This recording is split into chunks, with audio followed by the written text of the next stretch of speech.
Hello everyone! Today I wanted to try something a little different. I want to try and read you a story that I personally have written myself. This will be a continuing thing from now on. You might have me telling a fairy tale or a story that was told to me through word of mouth as a kid, or you'll hear me trying out new stories for myself. Now, I always welcome comments no matter what.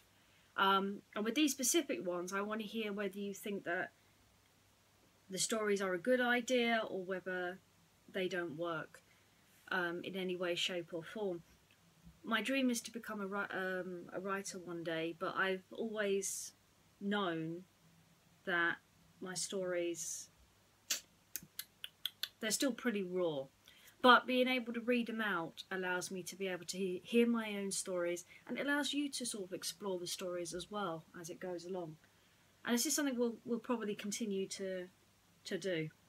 I certainly encourage you to join me as we go on these adventures together, and like, subscribe, and comment down below on what you think does or doesn't work, or even what subjects work.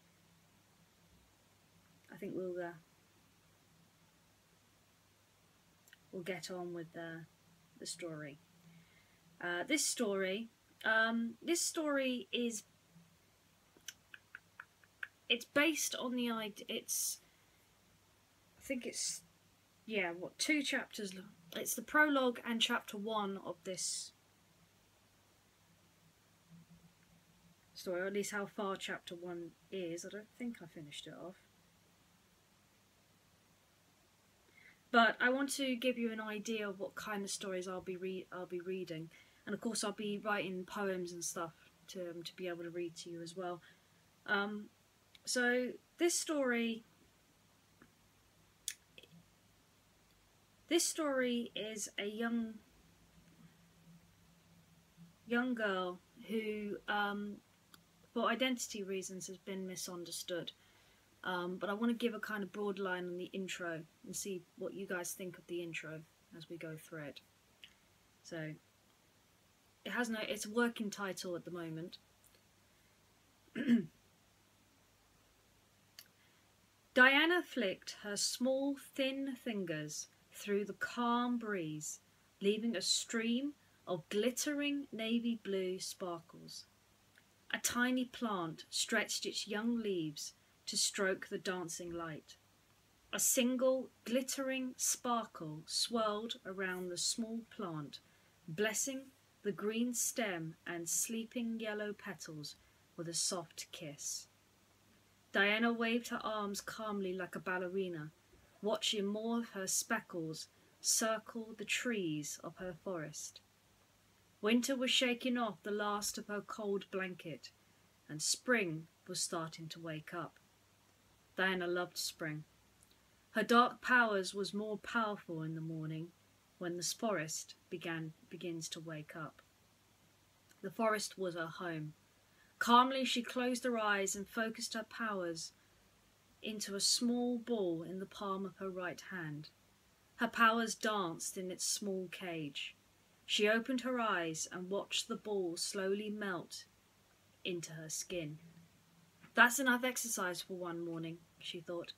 I better check on the village. It's been so quiet all winter. I wonder what the steward's been up to.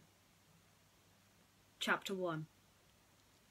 Diana weeded along the wild grass and roots of her dark forest. Her shadowy home offered its protection. Tiny rays of sunlight streamed through the leaves. The sound of a nearby waterfall echoed in the trees.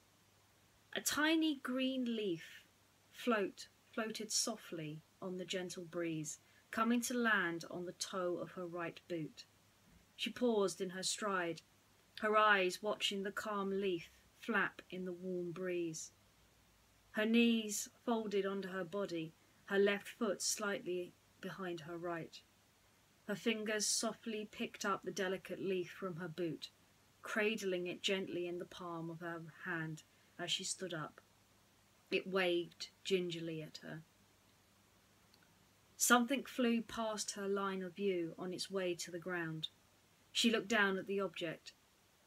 A small acorn rolled to a stop between her feet, then directed her eyes up into the branches above. Two grey furred squirrels watched guiltily from their perch on a high branch, their small noses twitching. Once more she stooped to the ground, flicking the acorn into her hand. The squirrels just watched nervously. She stood up. "And a good morning to you too." The squirrels' noses twitched in reply. With a playful grin, she held the nut towards the two squirrels, a soft purple glow gently floating it to their side. The squirrels waited patiently, undisturbed, until the nut was level with their noses. Fidget, the bravest of the two, hopped towards it and, with a flick of the branch, disappeared into the bushes. His friend noisily followed pursuit. Diana just stood, listening to the wind. The crashing of the branches faded into the background. The birds chattered calmly. Her eyes fell on her raised hand, her face bright and warm, which quickly fell into a horrified shock. Her hand was pulsing a deep navy blue, almost black.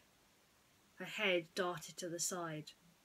She'd strayed onto the road.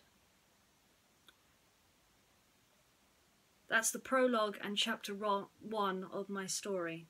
Like I said, it's a working title, but as we explore it more, we might be able to find out more about the character and where it is. I wanted to read that to you because identity is something that's very important to me. And in this time, identity will always be important. I don't know what the virus is going to bring to us, but I do know one thing. We need hope. We always need hope. And sometimes knowing who you are can be the difference between knowing what you are and what's going to happen. And I know that humanity is strong no matter what. It's time for me to go to bed. But I hope you'll join me again soon. Bye for now, my friends.